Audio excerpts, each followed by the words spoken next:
Well, good evening and welcome to Queer News Tonight. This is the world's first and only LGBTQ plus daily evening television news. We're broadcasting live and then we're available on demand. And we're available on all smart televisions, including Roku, Apple Television, Android TV, Amazon Fire TV, YouTube, and Facebook. It's time to queer up the news. It's Monday, April 3rd, 2023. We are live and literally out of the closet and into the headlines. So many of your important stories we're going to tell this evening on Queer News Tonight.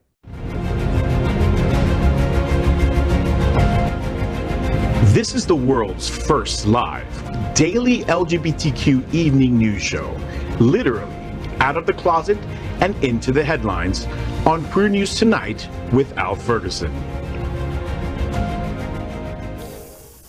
I'm your anchor at Queer News Tonight, Al Ferguson, and this evening we bring you the news of and a perspective representing the LGBTQ plus community from South Florida, America, and across our planet. This is the world's first and only unedited live LGBTQ plus evening news show. Whatever happens unique in LGBTQ plus news, you will see it and hear it. OutSports Magazine, Happening Out Television Network, is a nonprofit 501c3 media company in the same model of PBS and NPR, but designed for the LGBTQ plus community. Our mission is to support the 10 pillars of our LGBTQ plus community. We want to inform and educate the key issues of our Black community, Latino, lesbian, trans, student and youth, seniors, HIV and AIDS, healthcare, business, political advocacy, and faith. Help us support our community. We are part of one of the largest LGBTQ plus media companies in America, OutSports Magazine and Happening Out Television Network. Our magazine is celebrating 38 years of the LGBTQ plus experience, and our television news, talk, and entertainment shows support our mission to educate the LGBTQ plus and broader community. Well, let's begin by welcoming anchor Fay What? She's a radio and television personality and has a popular blog and YouTube channel aiming to unite the L and the G together. She's a hostess, an MC for many South Florida events, an animal advocate, and owner of Fay's Fur Family. Also, make sure to catch the Fay What Show, the first LGBTQ plus morning show, Mondays at 9 a.m. Eastern, online or on your smart television. And remember, Fay was the winner of the 2022 SFGN Best Local Television Personality. Welcome, Fay. I am a busy bitch. Yes. Well, you got half of that. Well, how about that? This weekend was very busy. How about that? All right. So this weekend we had all week. It's been crazy. You know, since Transgender Day of Visibility, which was incredible last week. Also, me and Al were at Diversity Honors on Saturday. Thank you to all the folks out there that were so welcoming to us. We had a great time. At Unity on the Bay, we had Palm Sunday. You know, and all you people with PTSD from being Catholic, I saw you up in there. Right. I saw you up in there. Next time I'll hit you with a palm. It was a great weekend though. And I'm happy to be here. Happy Monday. Next up, let's welcome my brother from another mother. His name is Jamaal L. Starks. Jamaal is a rare Miami native, also known affectionately as Porcelain. Look at that skin. He's a spiritualist, model, vice president of Impulse Group Chapter Miami, which supports the Fit Safe Space and the Queer Yoga Club at Miami Life Center. He sits on the board of the Men of Color Advisory Board for Vive Healthcare. Walks sex siren, look at that face, in the house of gorgeous Gucci, and you can find him regularly cuddled up with me in bed on the Fay What Show. I knew you'd get to that. I had to. Look at him. As an HIV advocate and thriver, he's dedicated himself to lead by example that queer individuals are inherently worthy of living safe, healthy, and abundantly thriving lives. Welcome back, Jamaal. Good to see you, It's Papi. been a minute. I know. Yes. And also, April 8th, you can come out to a bike ride with us at the Fit Safe Space at the Miami Bicycle Center. We're going to have a great time. I love that. And also Earth Day 4/22, April 22nd, we're going to have at the Miami Life Center an immersive experience. Bring your family and friends to the Queer Yoga Club. We're going to have invite family, food, fun, all the good things. Somebody that grounds you, come out and enjoy it with us. I love that. Yes. So now let's welcome anchor Bad Papi. They are Latina, gender-fluid drag artists who redefines what it means to be trans and non-binary in the Latin community. Bad Papi is an icon for the Latin LGBT community and will forever be the baddest Papi in town. Welcome, Bad Papi. Hi, it's so good to be here. I'm so happy. And if, in case you didn't know, April 8th, right after we go biking with your event, you can actually go 7:30 p.m. to Black Box Media Miami and actually catch this year's annual Queer Fest, which is an amazing performance by QTPOC artists and showcasing basically art of queer survivors of sexual and domestic violence. And where will that be at? Black Box Media Miami. Oh, okay, yeah. Excellent. It's going to be amazing. So after you get your bike ride in and that exercise in, come chill with us. April 8th, 7:30 p.m. at Black Box Media. Awesome. I got you. Yeah. Yes. So let's welcome Mark Pettitt. I got it right this time. I got it right this time. Mark is an entrepreneur with a 15-year business as a leadership coach and trainer. Also known as Sir Mark Silver, he is Mr. Sawmill Leather Sir of 2021 and loves being an ambassador of the leather community. He loves physics, space, and his fellow gay geeks out there. Welcome, Mark. Well, and I'm going to have to call you Good Papi for that pronunciation. No, they're still Bad Papi. Okay, they want to be bad. You can be Bad Papi sometimes.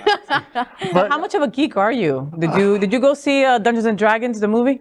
Oh, I'm not that bad. We all have limitations. The first one was terrible. So I am not about to invest. Did you see Dungeons and Dragons? Yeah. Oh my God! Oh, you fell for it. Fellow geek right here. But if y'all want to come out and see me on April 22nd, if you're not down south with Jamaal, come up north with me and Luke. We will be at the Treasure Coast Pride all day long on Saturday, the 22nd, helping everybody to get their pride from the inside on the outside. I love it. So we are the reporters for the Queer News tonight, and this evening we begin with the queer headlines. The LGBTQ plus community in South Florida and across America is diverse. Our community across the world is vast, and here are the bullet points of the Queer News for today, Monday, April 3rd, 2023. Well, first, let's queer up drag culture. Texas may penalize drag shows with a $10,000 fine for being erotic, abnormal, and shameful. Senate Bill 12 changes the definition of sexually oriented performances to include male performers acting as female and female performers acting as men that are sexual. It would effectively ban children from attending drag shows, and business owners can't allow a sexually oriented performance to happen with kids under the age of 18. Violators would face a civil penalty of up to $10,000. Senate Bill 1601 would take funding away from public libraries and host events where people dress as the opposite gender. But opponents say these bills vilify drag queens, further marginalizing them. And drag is a form of art, and like any form of art, it can be modified for children. There are going to be drag shows where we do not want kids in the shows, okay? We're not trying to say that all drag is good for kids. We're trying to say there are appropriate times that drag is modified to be safe for kids. There are certainly Broadway shows, my goodness, Peter Pan. Before any of us were born, this lady named Sandy Duncan, a female, played Peter Pan. There's no prurient interest that doesn't comply under the statute to be covered by a bill like this, if that's helpful. And supporters of the bill say this is about protecting children. And again, that testimony is still happening. It's happening right behind us with almost 100 people scheduled to testify on both bills. So we're going to be here for a while. Back to you, Brian and Ashley. Well, the Texas Senate has advanced bills restricting certain drag shows. During last week's committee hearing, dozens of drag performers and their allies testified against these bills, outnumbering significantly the bill's supporters. Opponents of legislation also said the Republican-led efforts to criminalize certain drag performances were attacks on Texans' First Amendment rights, while others said the legislation took away Texas parents' rights to decide what content or culture their children are exposed to. On the other side, the smaller contingent of bill's supporters say the legislation is needed to protect children from sexually explicit materials. Filed by Republican State Senator Brian Hughes of Mineola, Texas, SB 12 would impose a $10,000 fine on business owners who host drag shows in front of children if those performances are sexually oriented.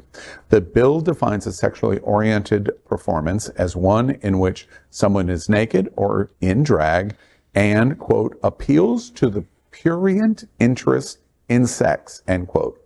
The U.S. Supreme Court defines prurient interest as, quote, erotic, lascivious, abnormal, unhealthy, degrading, shameful, or morbid interest in nudity, sex, or excretion, end quote. Compared to several of the Republican proposals that seek to restrict drag shows, including Senate Bill 476 that Hughes previously filed, SB 12 seems to scale down the proposed restriction on drag shows, but performers and their allies said that the bill's language is still exceptionally vague. That gets it.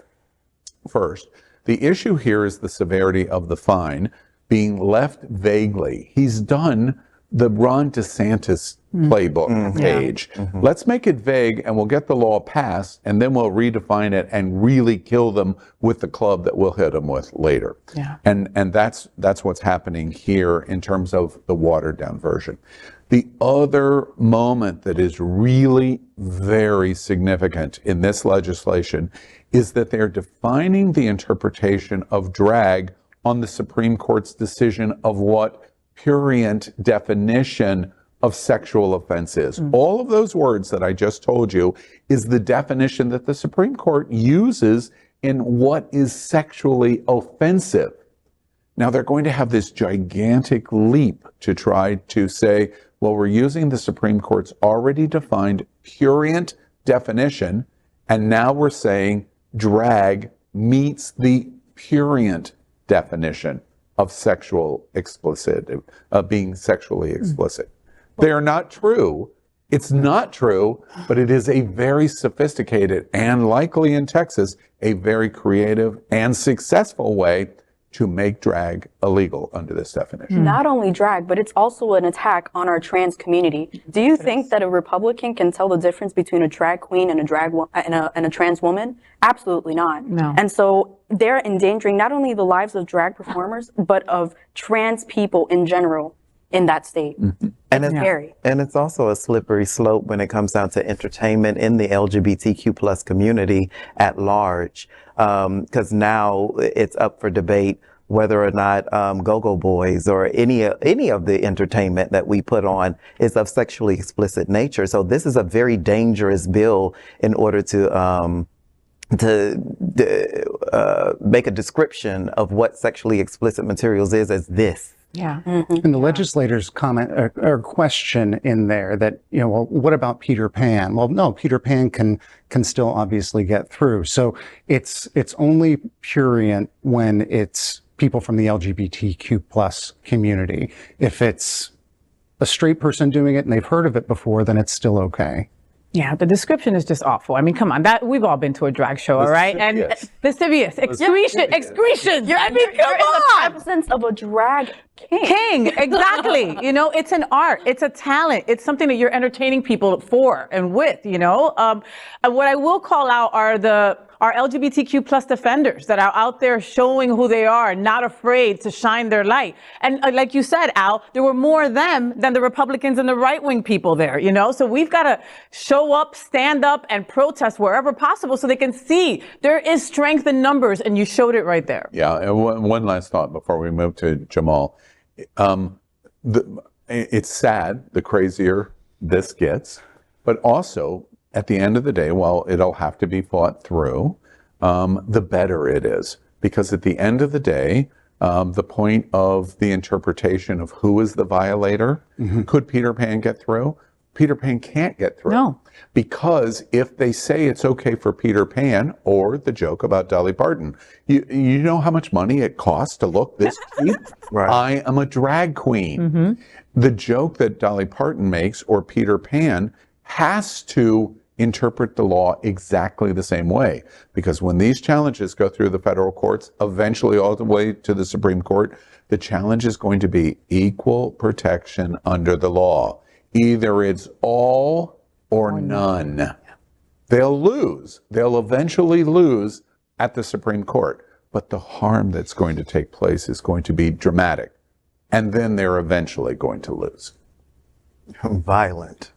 Next, let's queer up entertainment. Experts weigh in on safety measures for the LGBTQ community in light of gay bar killings. Tonight, a New York City community on high alert after police say a string of robberies and assaults in New York City may be connected to the mysterious deaths of two gay men earlier this year. It's scary, actually, because it could happen to anyone. It's scary. It's really, really scary. Julio Ramirez and John Umberger were found dead shortly after leaving gay bars in the Hell's Kitchen neighborhood of Manhattan in two separate incidents. Their families telling NBC News their bank accounts were drained and that they may have been drugged. Now, after months of fear and outrage, both from the LGBTQ community and the men's families, the NYPD confirming their deaths are being investigated as part of, quote, several incidents where individuals have been victims of either robberies or assault. Me cayó una llamada y me dijeron que era del hospital de Mount Sinai, de Manhattan, y que era el examinador.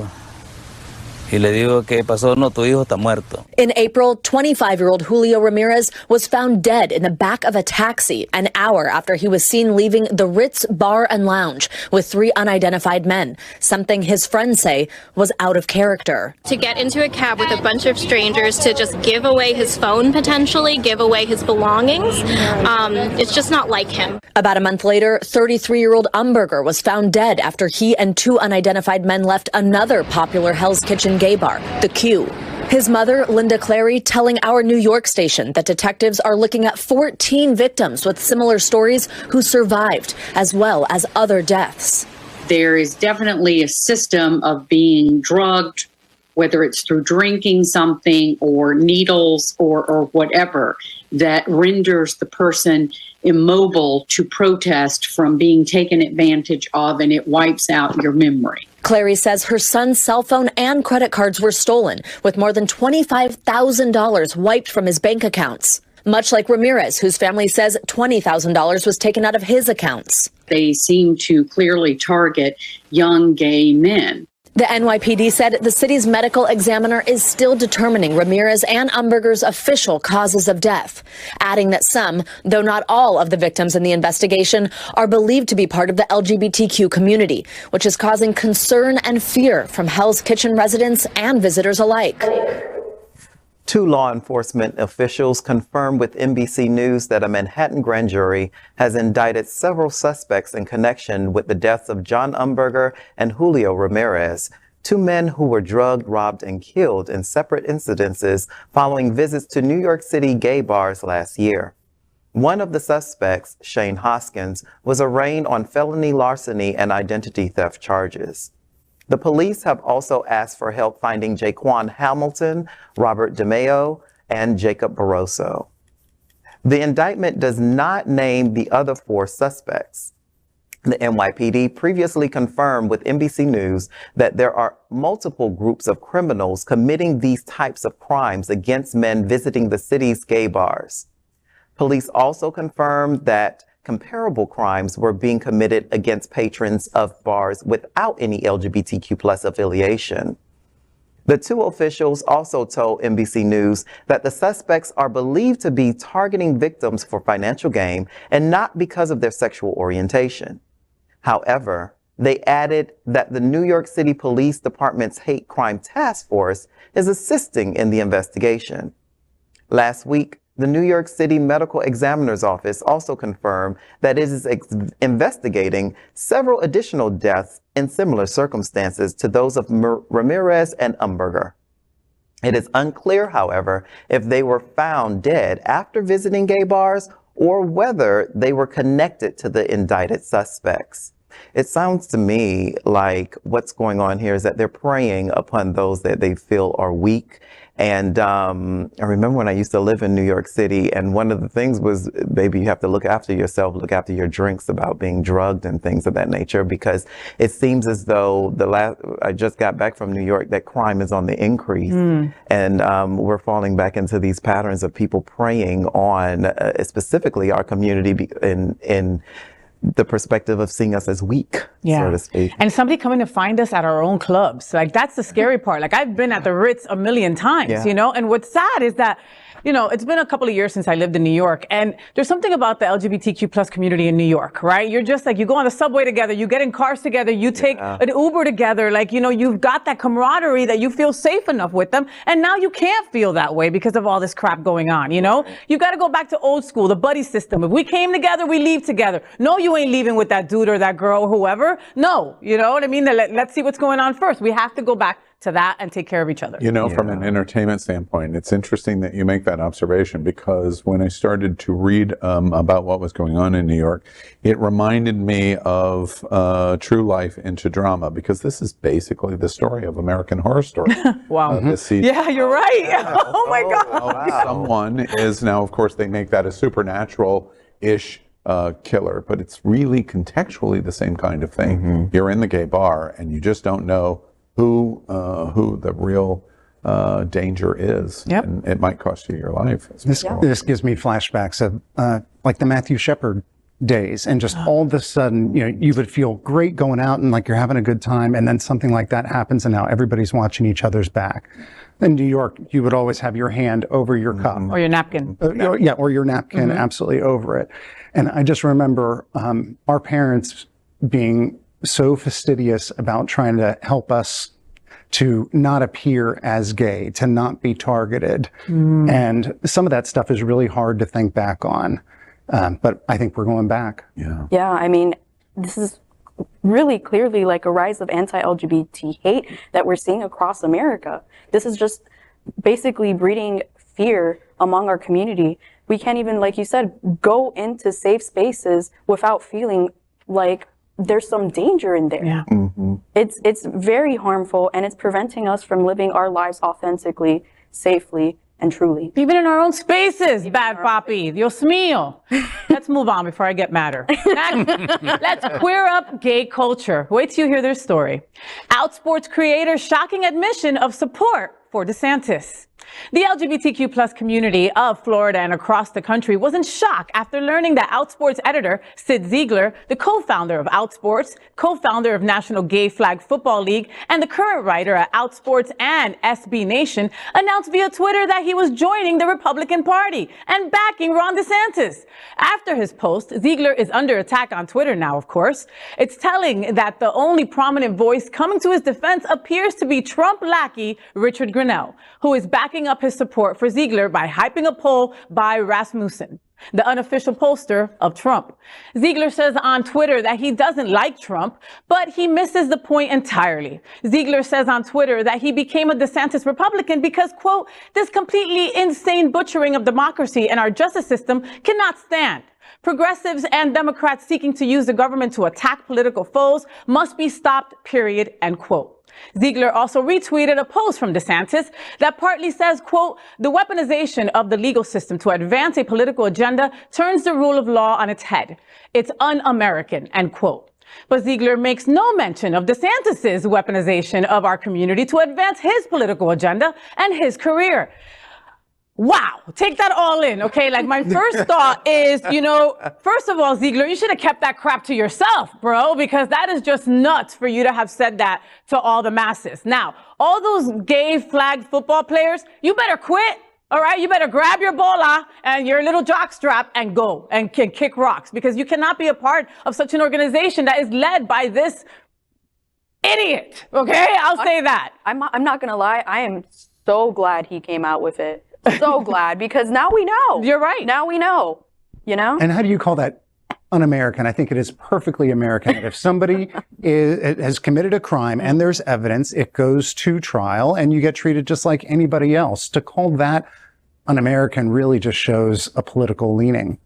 And it also, for me, it shows a little underbelly of there's some cash floating around here. There's some dealings going on. Trying to get, There's right? some, hello? Yeah. You're trying to get on the right side of capitalism with your, and that's what it screams. And the cognitive dissonance and the you have to have a lot of self-hate in order to sell yourself.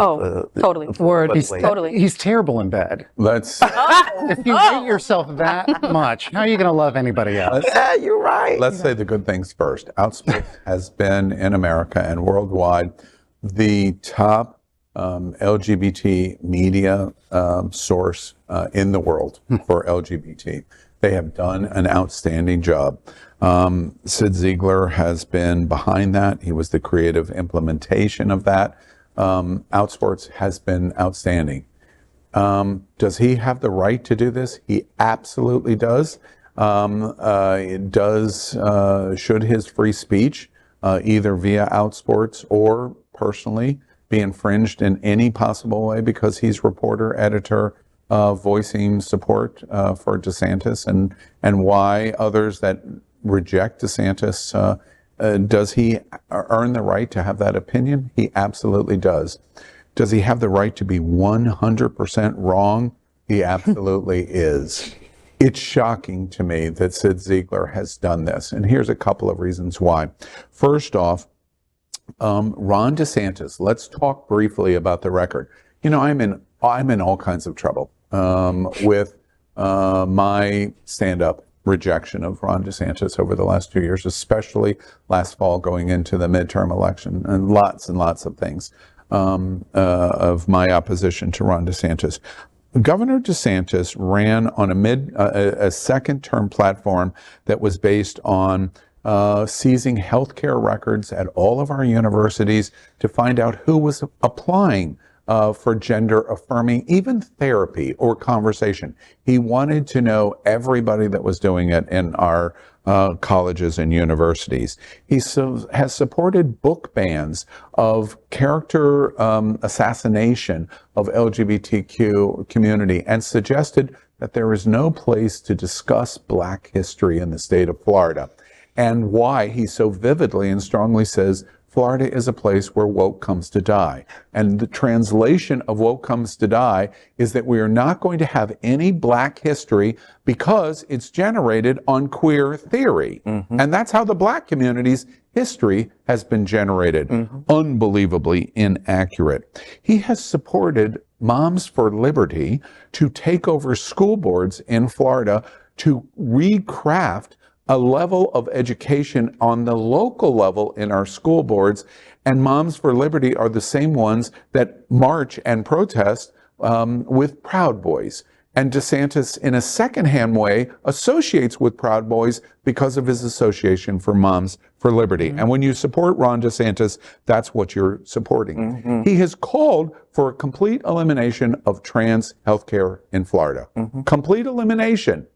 The evisceration of the trans community if you remove healthcare options. There are no children in Florida that are being focused or forced in terms of surgery. There, almost without exception, everything that he has said about the trans community is a complete lie, almost unconditionally. And finally, drag queens. Now, whatever you think about what's going on in drag queens, Ron DeSantis and his cousin in Texas, Bud Abbott, have created a platform that has tried to suggest that for the first time in history, certainly since RuPaul in 1995, drag queens bad. And if we say drag queens groomers, drag queens stealing your children, if I say that enough, I don't have to focus on the fact that your home insurance has increased 100% in the last 5 years. Literally doubled. I don't have to talk about that if I go drag queens bad. They're grooming your children. Now, the impact of supporting Ron DeSantis is the president of Tampa Pride was going on the exact same day that you went to Palm Beach Pride last weekend. The president of Tampa Pride came on record. We reported it at Queer News Tonight that magnificent Pride Festival in Tampa may not happen again because we're so fearful of what is happening as it relates to drag queens and what is coming out of the governor's mansion. Oh, yeah. Tampa Pride is worried that they can't even do Pride again because of the governor of Florida. So, Sid, let me connect the dots for you.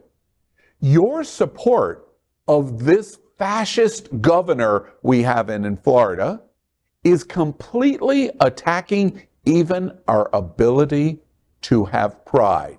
And that is exactly the words that came out of the president of Tampa Pride this week. The president of Tampa Pride's words, and Zig Ziglar says, I'm all in for Ron DeSantis. You know, I heard this once before in my life. A student of history. I heard it about the Jews that voiced support in Berlin in 1939. It didn't work out too well for them. And Mr. Ziglar, I would suggest it's probably not going to work out very good for you, although you have a right to say it. And you have a First Amendment protection for OutSports to do it. But I have a friend that taught me a long time ago, there are even roaches for raid. And that's what you are. Congratulations. Oh, that's a good one. Oh, that was raid. Amazing. Oh, well, man. next, let's queer up South Florida and Florida. Young activists storm Florida Capitol to fight for LGBTQ plus rights. Florida House just voted to expand that infamous Don't Say LGBTQ law, inevitably worsening the experience of queer, trans, and bi-POC young people across Florida. And so what do we do next? What do we do when we live in a state that is hell-bent on legislating us out of existence? What do we do when our melted wax figure of a governor, our Madame Tussauds gone wrong, has dedicated his entire being to destroying our being, to tearing us apart at every avenue and every chance he gets? What do we do?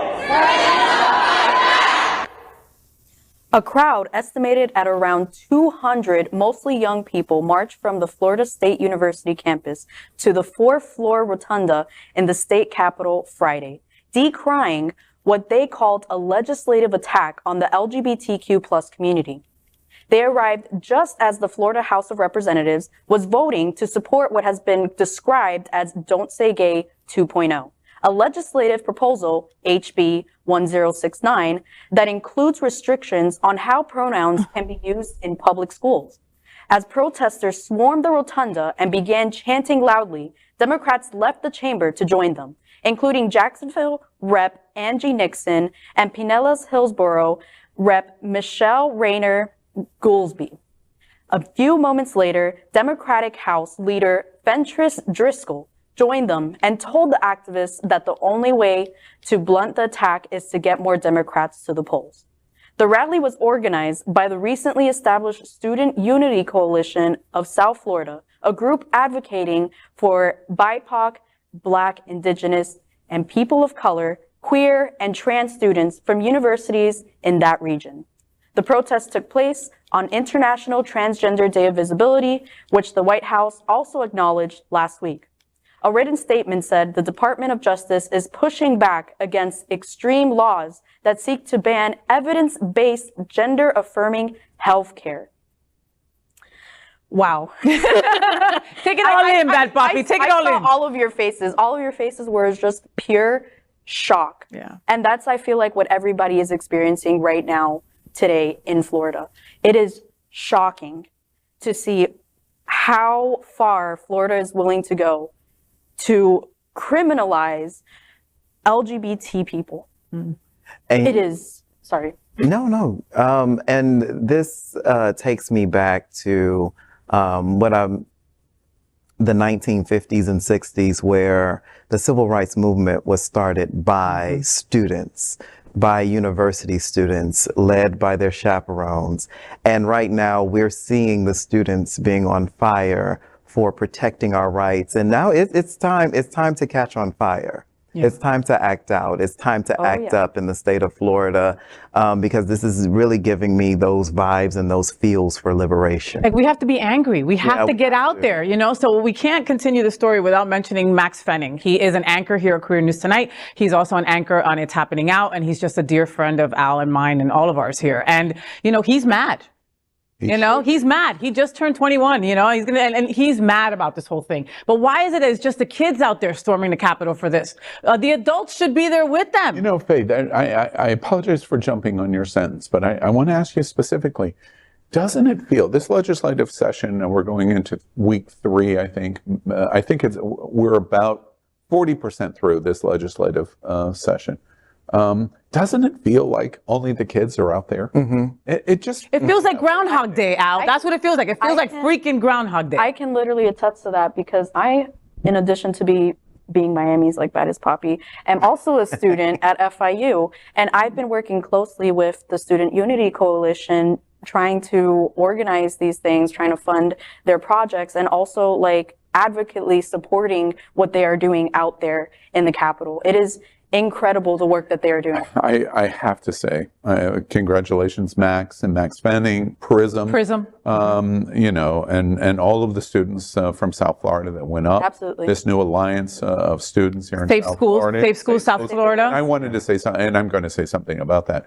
But at the end of the day, I feel like, gosh, we're just not in it with you, because this is going on. And the reason why that video is so important, and the 4th floor rotunda, they don't have a chance in the world. Before they walked off FSU's campus, wait, dude, girls, you've lost. That was not a standard for that demonstration. The standard is they have an overwhelming majority, a veto-proof majority in the House and Senate. Michelle Rayner Goolsbee, she has no chance. Chevron Jones in the Senate has no chance. None. That's not a reason not to protest. No. And the thing that does make me angry is I feel like it's only our young people that are really as actively doing it. Our advocacy organizations, Equality Florida is there, SAVE's there, the task force is there, HRC, et cetera, and so on. But the grassroots in our community, I don't think we're there. And these kids, and I use that word in all respect, they're there fighting, driving up 8 hours to do that, knowing they don't have a chance in the world to change the outcome, other than to say to all of us, to shame all of us, including me, where are you? And let me tell you, when you support queer education, you are supporting queer futures. So to protest for the students is not only protesting for these students, like the youth is our future. We are quite literally breeding the next generation of queers. Yeah. If we don't support them now, it's going to be a really bad time. Much harder. One last thought to our support. Hotspots Happening Out Television Network, and specifically Queer News Tonight, supported Safe Schools on Saturday from 12.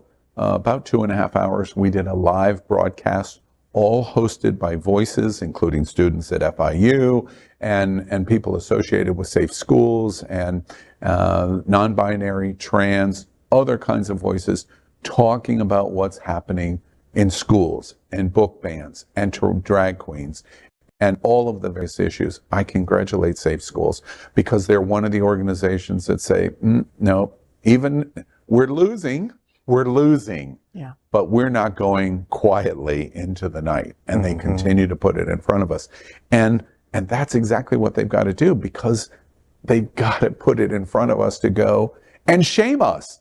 Act up. That's what Larry Kramer did in 1992. He shamed the entire world.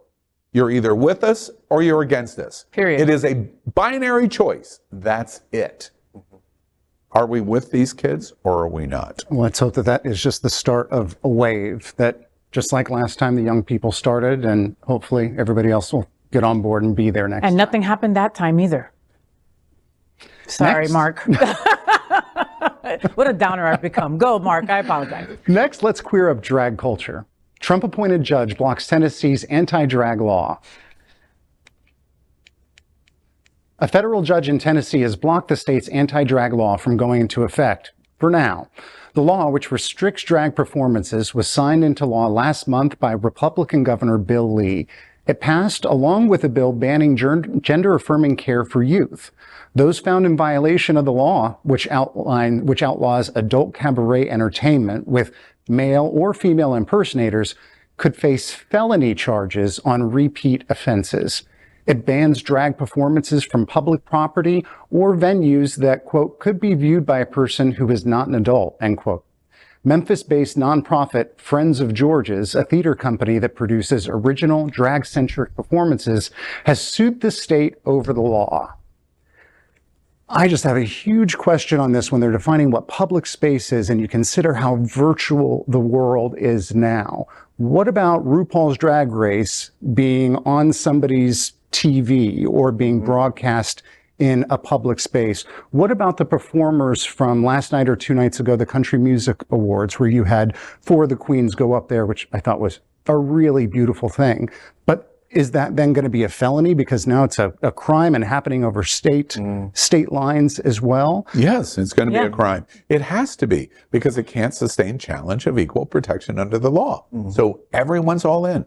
Yeah. You're passing laws that everyone's got to be in. Well, and that's why everybody needs to stand up for Tennessee. Just like you said, Mark, about CMT, the CMT Awards, Kelsey Ballerini, which is one of the biggest country stars there is, all right? She was like, you know what? I got a finger for you. It's the middle one, right? And she brought to the stage Milana Luzon, Kennedy Davenport, Jan Sport, Olivia Lux. Like, you know, she was just like, screw you, you know? And she's gotten a lot of backlash for it. But since day one, she's also been there for us, you know? Madonna just added a concert in Memphis as part of her tour. Why? To also give a certain finger to all those people that want us dead. You know, it's just like the argument that they make on trans. All of these underage people are going through sexual reassignment surgery. Prove it. You can't. Here's the thing. Like, every single anti-drag law in the United States is also an attack on the trans community.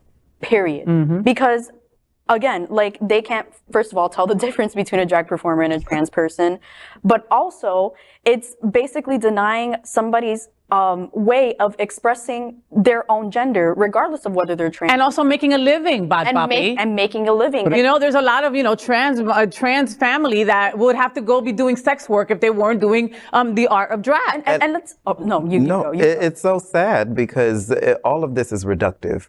They reduce us into these labels or these, or pit us into these perspectives that they have of drag and trans, and they're all crap.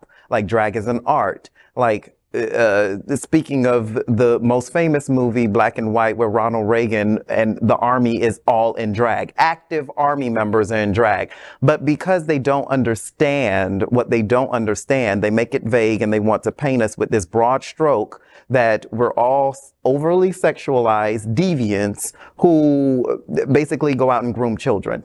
And I just want to say that cisgender straight people also do drag. Every single time you see a nativity performance and somebody dressed up as Jesus, that Dolly Parton, there is so many cis straight people that I see that do drag.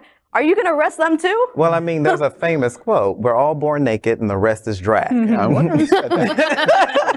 And I think it's much easier for them to go after just drag kings and queens because that's easier to prove. You get one picture and that person is in trouble. Trans is... But remind ourselves now, equal protection of the law. Yeah. The issue that is at play here is a biological male in costume as drag. How does that rise to a standard of pornography, which is what they're trying to do, that it is a sexually explicit moment? They have no chance in the world of doing that. None. It's just like reassignment surgery allegation. You have no chance to do that. If they could suggest that biological male in drag, dressed as a woman with a breastplate, for example, but covered in dress, is a sexual experience, then I wonder, in Tennessee and in Texas and in Florida, are we going to be banning Hooters? They should. Yeah. Or Twin Peaks? Yeah. No, they're not, because women have been marginalized forever, okay? And we're always going to be second-class citizens. They don't care. You can have Hooters, you can have the strip clubs, you can do all of that, okay? We can go. People who are sexualized in this country, it's not because they themselves are sexualizing themselves or because they themselves are sexual. No. It's because who's the one sexualizing them? Who's the one who goes on Pornhub and watches trans women having sex with other people? Who for the most part, white, straight, cis men. Correct. Okay, there you go. There you go. And they're also the number one people that are serial killers most of the time. And they're usually the ones that do all the massacres. All right? Just to let you all know. Hey, what? I'm just telling you. Look around. Look around and beware. All right. Next, we report on our special partnership with Sunshine Cathedral, the world's largest queer church right here in Fort Lauderdale. We're broadcasting from our permanent set here at Sunshine and supporting that partnership. Happening Out Television Network broadcasts the largest LGBTQ plus religious live broadcast in the world every Sunday at 10:30 a.m. Eastern.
Well, we finished tonight's Queer News headlines with a segment we call LGBTQ plus 1 minute news.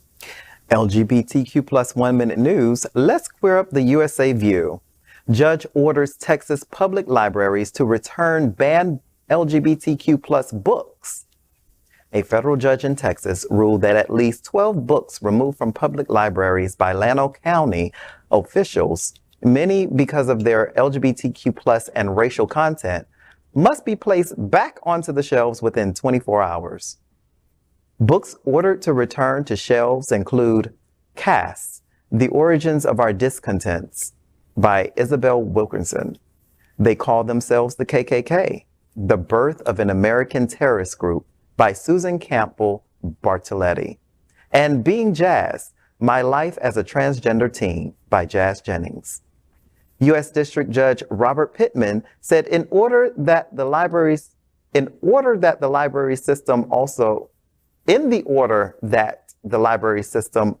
is required to reflect these books as available in their catalog and cannot remove any books for any reason while the case is ongoing. LGBTQ plus 1 minute news. Let's queer up LGBTQ plus civil rights. U.S. public support for LGBTQ plus rights grows to all-time high while GOP and Dem gap widens. American support for LGBTQ plus rights is higher than ever. However, the gap between support among Democrats and Republicans has been widening. The Public Religion Research Institute, which has been focusing on this since 2015, found that Americans support laws that would prohibit discrimination against LGBTQ plus community members. They frown upon business owners who use religious grounds to refuse business to LGBTQ plus people. Mark Ramirez of USA Today says that the support for the community has been on a steady and sometimes rocky climb. But some feel that the really hot issues that get the attention of the legislators become somewhat of political opportunism to swing voters in close races to win over conservative voters. That is today's news for the LGBTQ plus community on the world's first and only daily LGBTQ plus evening news show. If our community is important to you, share this news with your friends and family. Are you, like most of America, part of a very large television audience watching this live LGBTQ plus news broadcast right now on Roku, Apple TV, Android TV, and Amazon Fire TV? Queer News Tonight is the only live LGBTQ plus digital television show in the world that is out of the closet and into the headlines. We need your support. If our community is to grow, we must tell our stories and bring them to the attention of the broader world. This is the only place in the world that tells these type of LGBTQ plus stories in motion and sound. That is the passion of HotSpots magazine, Happening Out Television Network, and Queer News Tonight. I'm your anchor, Al Ferguson, and on behalf of these LGBTQ plus reporters, the anchors of Queer News Tonight, including FayWhat, Jamaal Starks, Bad Papi, and Mark Pettitt. We will see you daily at 8 p.m. Before we end our broadcast, we have one final story. Next, let's queer up the big interview. Stuart Milk talks what LGBTQ plus people need to do following Harvey Milk at Diversity Honors. Diversity Honors, the globally renowned celebration that benefits the Harvey Milk Foundation and the Pride Center at Equality Park, kicked off over the weekend on Saturday at 7 p.m. The awards were exclusively hosted by the Seminole Hard Rock Hotel and Casino Hollywood. The awards aim to recognize those who are transforming lives by living authentically and advancing inclusiveness. Fay and I covered the entire event and talked to the executive director of the Harvey Milk Foundation, Stuart Milk. Stuart talked about the importance of diversity honors in the present political scenario in the country and the hardships LGBTQ plus people are facing across the world, such as in Uganda, where being queer is now a punishable offense by death. Talking about the anti-gay rhetoric, Stuart said that we need to directly use their own language and not take semantics away from us. He wants the community to stay visible to keep the fight going. Well, Fay What and I are at Diversity Honors here at the Seminole Hard Rock Hotel and Casino in Hollywood. And of course, the gentleman with us needs no introduction, Stuart Milk, the executive director of the Harvey Milk Foundation, which is the recipient for Diversity Honor. Stuart, welcome, and thanks for taking a moment for us. Thanks for being here. We love HotSpots, and we love what you do. We love your podcast in particular, so thank you for everything you're doing. Thank you. Stuart, tell us in a nutshell, why is an event like Diversity Honors so important today for an organization like Harvey Milk? Well, like my uncle said, although you cannot live on hope alone, you need hope.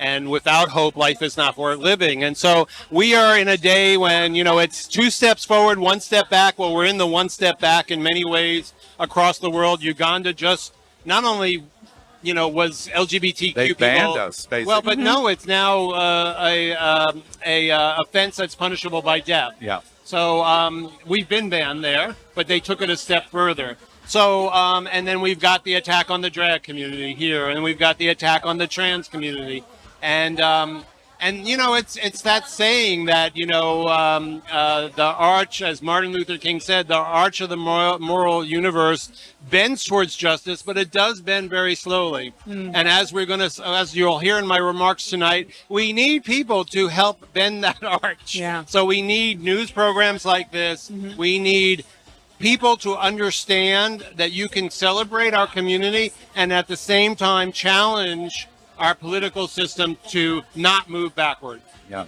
Yeah, you've got some incredible people that you're honoring this evening. I mean, we've got Chevron Jones, we've got Latrice Royale, we've got Carol. I mean, you got like the creme of the creme this year, and most years you do, as well. How does that process go to pick these individuals? Well, and these organizations, the Bears of South Florida as well. Sorry. Yeah, it's hard because we have so many amazing people in our community that are doing incredible work.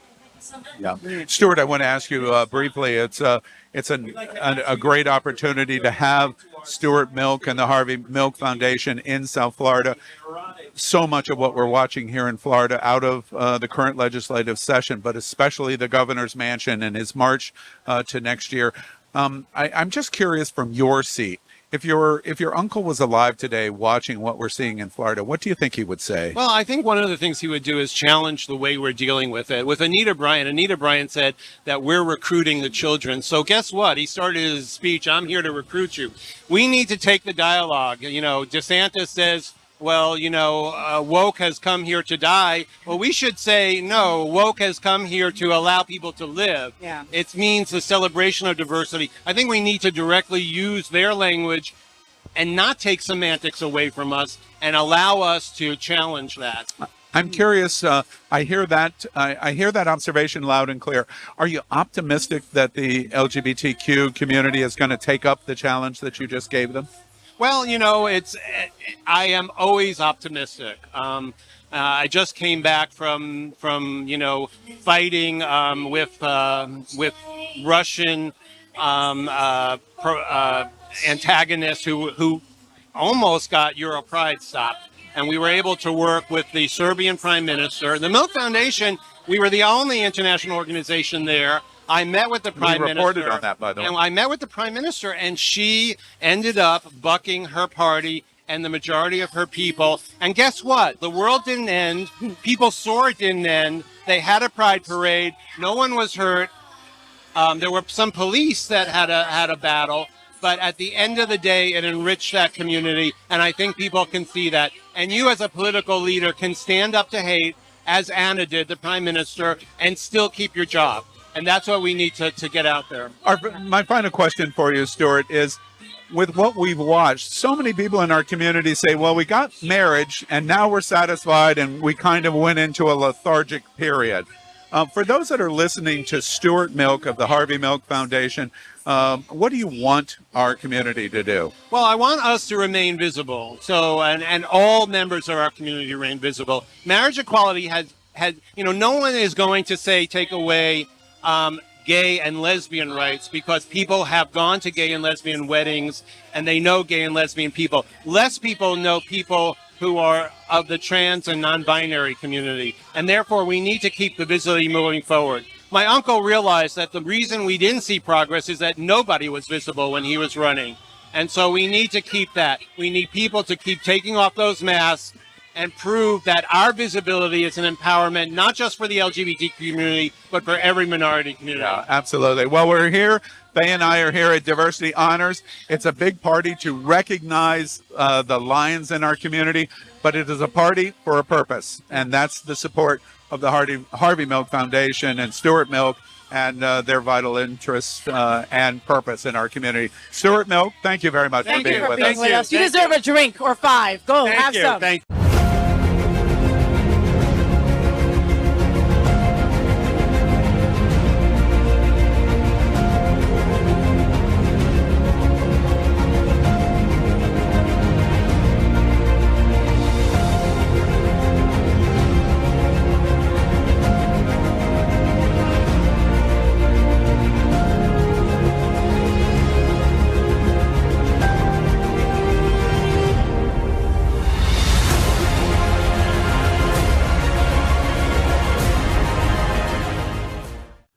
LGBTQ plus news is vital for our community and for the broader world as a whole. We have enough enemies at Fox News. Tucker, Sean, and Lara are loud. We need passionate allies. Happening Out television network, Queer News Tonight, and It's Happening Out are literally out of the closet and into the headlines. Our community needs your support. Like this broadcast and subscribe now to ensure the growth of the entire LGBT